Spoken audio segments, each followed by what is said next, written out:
And at Weymouth, Steve Claridge runs out of proper curses. You're a dictator. It's subtly different down at Weymouth. For them, it was defeat and ruined dreams that were inevitable 4 games before the last match of the season. In the Doc Martens Southern League, there's no showdown match. The team with the most points wins. As they trained for their last fixture, player-manager Steve Claridge had to manage players who had already lost. Steve, who was it out of you and Ian who coined the phrase, live the dream? It could have been me, eh? Well, I don't actually remember. See, has he put you up to that? Where did you get it from? Well, it was when we were doing a pre-season chat and all that, and there was a couple of people, some sort of like half dissenting voices about, you know, what we were going to try and do and what was going to happen to the club. And I just said, don't you... I don't think I said, don't you want to live the dream? I think I said, don't you want to have a go? Don't you want to... Well, I might have said live the dream. Normally that poetic. You think live the dream sounds better than have a go? I don't mind, as long as you do either, it'll be all right. You know, we have had a go, to be fair. You know, anyone can knock us for that. It's not even a setback, really. I mean, when you think it's probably the only league in the country where you can finish second and not be promoted, or finish second and not have a chance of being promoted, you know, which is probably the way that I am, just about right, actually. I find myself in a league like that and finish second, so. I've spent 2 months stressed out of my head, you know, wondering what's result here and what result there and what can we do and what can we do there. And in the end you realise that, you know, you can only do what you can do. Your hands are tied. If it's not to be this year, then hopefully it'll be next year, but you know, you can't change what's happened. In the dressing room, a revelation. Defender Robbie Pethick has already celebrated the end of the season with a minor surgical procedure. Show me. It's Porky's. No, show me, you fucking cock. I can, because I'm going to show you when the cameras are here. Hasn't got... Not... No. It goes bigger. It goes bigger. Chinese. Hello. Of course I haven't. I'm back. Be careful, be gentle, man. You just had it? Yeah. Oh, fuck. How far does it go down your back, does it? Are you having a laugh? What is it, a cat? Pussy man. Are you having a laugh? What have you had that done for? Midlife. Shut up, I just had it down your donut. Nah, they've got an old bit of rag on the back of his foot. Must have been a clock. Where did you go? Luke's uncle's. Luke's uncle's. How big is that? He's a builder, isn't he? No, he's a professional. Is that for... That's for when he's getting rattled from behind. I can fucking look at the picture. What, from a geezer? Yeah. I told you I'm not like that. I've left Brighton. Come in. What is it, Bengal tiger? From the curry house. I'll just get on there so you can do the strappings. Oh my god, how big is it? Down there, I think. What, down to there? I think so, down there, something. I told you, the earrings next week. He's just... 2 diamonds. You're just tough.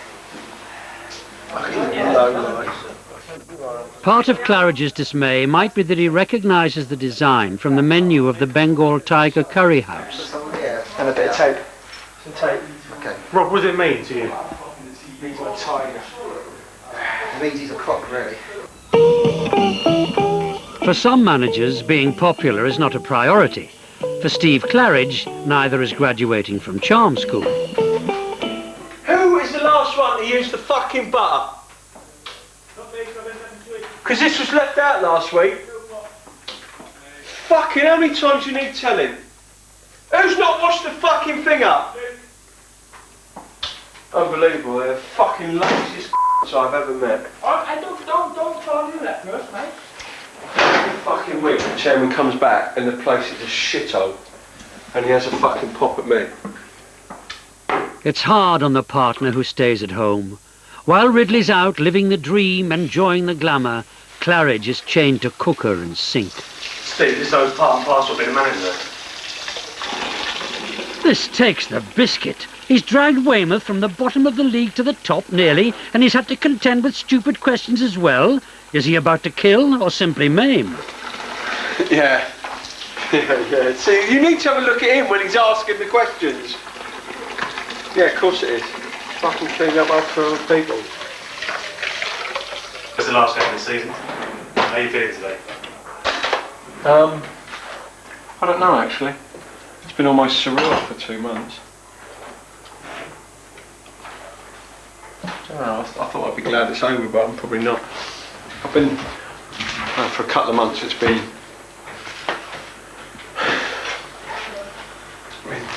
dragged and it's been long and it's been disappointing. I think I've wanted it over and now it is actually over. I think I'm probably really hits home. Disappointment, but I think once we get this finished and then just get a couple of players signed, hopefully we've got the budget on Tuesday. Get that through. See where we go from there. Yeah.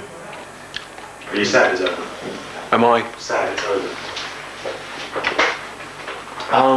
No, I'm not sad. I mean, it's been a long season. You know, played 50 games this year, so I need a rest, need a bit of a break. I'm sure, like everybody else, I'd imagine this time of year. The chairman and the power behind the chair arrive for the last match. Fittingly in the seaside town, Ridley is buoyant. So you feel optimistic today? Well, yeah, we only need a point to be second. It's important to us. We get £2.5 grand for coming second, so. And we are leading goal scorers in the league. You get an extra 500 quid for that. So. How much? 500 quid. I'll go a long way. It's money day. It's money day. So Ian, as chairman, you're thinking of the figures, even though it's the last game of the season. Well, yeah, I started off thinking about the points. I started off the start of the season thinking about 3 points, and I ended it thinking about 3 grand. So it gets to you like that. Are you only having 1 week of it? Yeah, I've had. Yeah. Bloody hell, you are turned into a wimp. Oh, I haven't done a lot, have I? No, that's true. I need to. I don't really need to eat as much as I do. That's a sign of age, that, yeah. Well, When you don't need to eat as much. that's a sign of me having 2 broken ribs and not being able to do anything. That's what it is. Do you know I'm 50 in 6 months? What is that? Yeah, you're 50 and you have the body of a 60-year-old. But I'm young at heart. You're not young at heart. I am? You're not. Of course I am. I like blue. You're a dictator. A dictator? What's that? Well, I'm only quoting what other people are saying, that you're a dictator. How are you saying that then? What some people see as dictatorship, others see as leadership. Absolutely. You're a dictator. Somebody's got to lead from the front, mate. You don't get things done otherwise. Come on, not round here. Have you two enjoyed working together this past season? Oh yeah. Yeah. Don't wait to look at me and answer. I'm Do not. it off your own back I'm if not. you I'm haven't. trying Say to you haven't. think. If you have. I'm trying to think. You know, it's that moment in 40 Towers where Basil goes, "Oh, happy dear, yes, I remember." See, his life is lived within other people's lives. Everything he says is a quote from something else. I'm a journalist, I'm a jackal, Yeah, that's yeah, what I yeah. do. I take the best, I have a good memory. I take the best lines from other people. That's it, yeah. But in other words, you're a bit of a fraud, really, aren't you? Some people might say a fraud. Oh, here we go. Every sentence is something nicked from someone else. As you can see, we have a sort of quite a friendly, relaxed sort of relationship in which Steve completely fails to grasp the concept of the employer-employee relationship. Or if he does grasp it, he Can I thinks just I'm say the something employee to side of it. In moments like this, yes, but he knows when push comes to shove that I know my place and he knows his place. So let's get something straight. Yeah. When we're like this, fine. We're like that, aren't we, you and me? And that's me. Yeah. I'll never forget the day 850 of you went to Crawley. We haven't quite won that title, but we'll be giving The Weymouth heroes are on home ground for the clash with Grantham Town. This last game may be about dotting I's and crossing T's, but these men are semi-professionals, proud to play.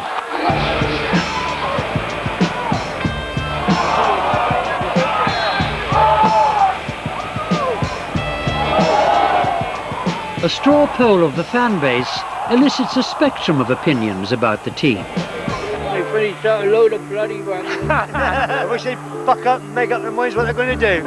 I think we're still brilliant. Yeah, we're second in the league. Midfielder Paul Buckle tucks the ball into the Grantham net to carry the day for Weymouth. It's an emotional occasion for the team that came from zero and almost went all the way. Even the manager seems to have something in his eye. As many as 100 fans hang on his every word. Yeah, I mean, it's a long season, it's a little bit disappointing at the end, but this has been a massive team effort for everyone, yourselves included. Will you trust me, everyone back next year, to make us get that little extra step to go that one better? Okay, so we need you all again next year. I'm sure we won't let you down.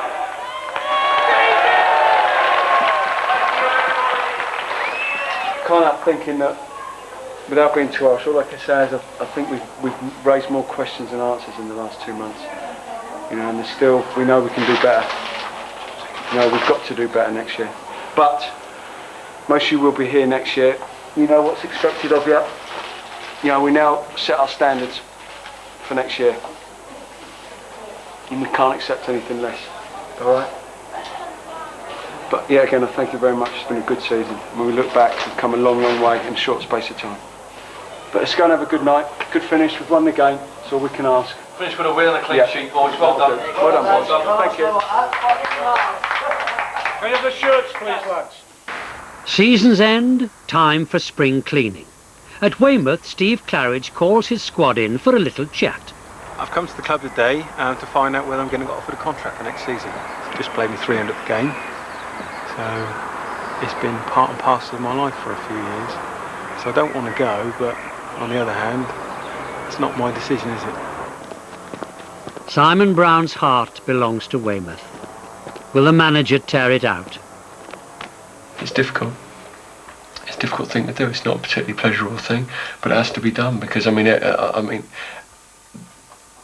every footballer only signs for so long, and then when the end of his contract comes up, you know, this is the situation you go through. So it's a side of the game that people don't see, you know, and it's almost like you put yourself in the same position that you're doing a job, and every year or every 2 years that job, you know, you get someone questions how well you've done, and if you haven't done the job well, then you're relieved of your duty, so to speak, and if you do, then you get it.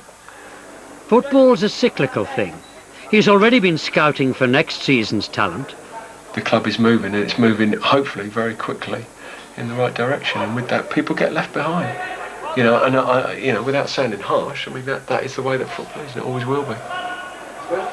It's not a sort of side of the job that you particularly look forward to, but it is a necessity. Do you ever think you could prefer managing to playing?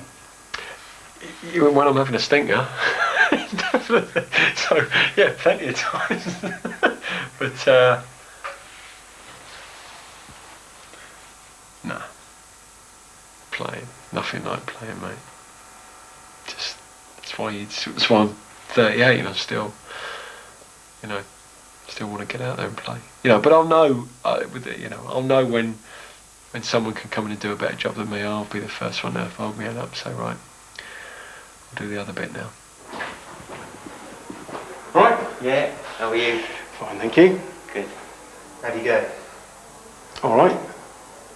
Not bad. You want to know all the details, don't you? I'll leave you to it, mate.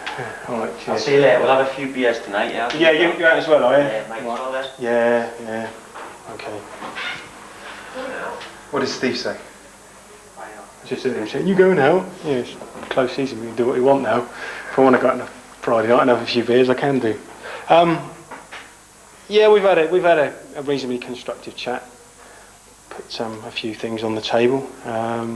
He's going to get back to me within a couple of weeks. I've told him I want to stay. He said that he thinks they can offer me another contract. They've got a few financial bits and bobs to sort out, as me and him have. But it looks like at the moment that we may be able to reach a deal, which is good. Ian Ridley's a fan. Having his checkbook and his enthusiasm in the same room at the same time has cost him dear. Luckily, he doesn't spend much on himself. Hello, could I get a 99, please? What? Yes, please. We've been finished a couple of weeks now, and I'm missing it. I'm missing my rituals of Saturdays. I'm missing Steve Claridge in my face all the time. I mean, I always knew Claridge better than anyone else. This journeyman knockabout character is way off the mark. Yeah, he knows how to have a good time. Yeah, he's fun, but he prepares properly. He's a good judge of a player, and very, very professional.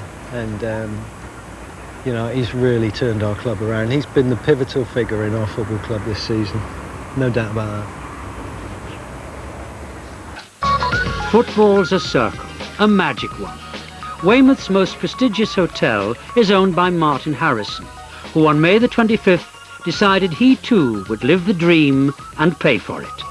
Now, a lot of the kind of worry's been taken out of it for me. I've achieved what I set out to do, which was attract new money to the club. And, you know, Martin's come in and basically saved the football club. I mean, without putting too fine a point on it. So, you know, there is a happy ending for my 12 months, and you know, there's a long way to go. I still think we can do even more, but at least we've achieved something really significant in those 12 months.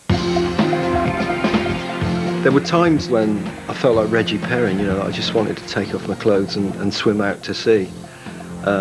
Hopefully what Martin's involvement means is that me and Steve Claridge can now run along the seashore like Morecambe and Wise. So, bring me sunshine.